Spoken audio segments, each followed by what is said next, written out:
يا مساء الخير. حكايتنا النهاردة هي شهادة الجودة وجينات التفوق عند المصريين. حكاية المثل لما نلاقي الولد طالع شاطر لأبوه أو بنت طالعة شاطرة لأمها، أو تلاقي ولد أو بنت ورثت موهبة من الأب أو الأم. وحكايتنا هي حكاية المثل اللي بيقول ابن الوز عوام، وهاتوا كوباية الشاي وتعالوا نعرف ليه اختار الوز بالأخص، وإيه سر الموهبة اللي بتمشي في العروق. يلا بينا. ياه، مجمعنا عالطبلية وريحة زمان الفهية، أصل المثل وقصة أكلة وحكمة مصرية عافية، بين حارة وسكة وبيت قديم بنصون تراثنا العظيم. ومع شيرين هنحكي عن بكرة والقديم، حكايات مصرية مننا ولينا ومكملة فينا.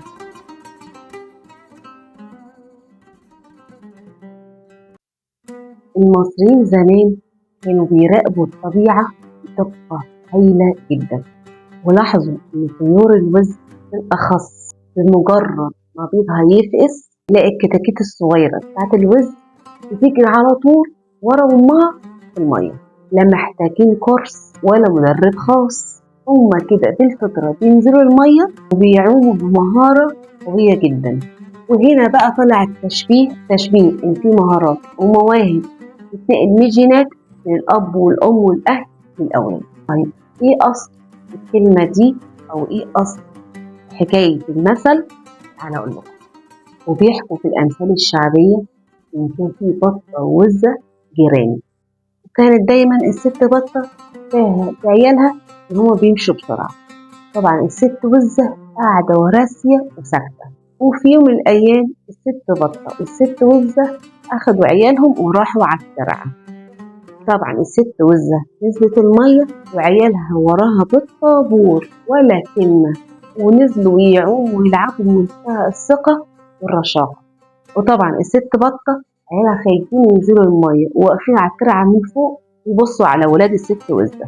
قامت الست وزة بصت للست بطة وقالت لها إيه بقى؟ يا أختي، أصل السباحة دي أصل وفصل، وابن الوز عوام. ومن ساعتها بقى المثل يتقال للشخص الوارث الموهبة أو الشطارة عن أهله. على فكرة المثل ده سلاح ذو حدين.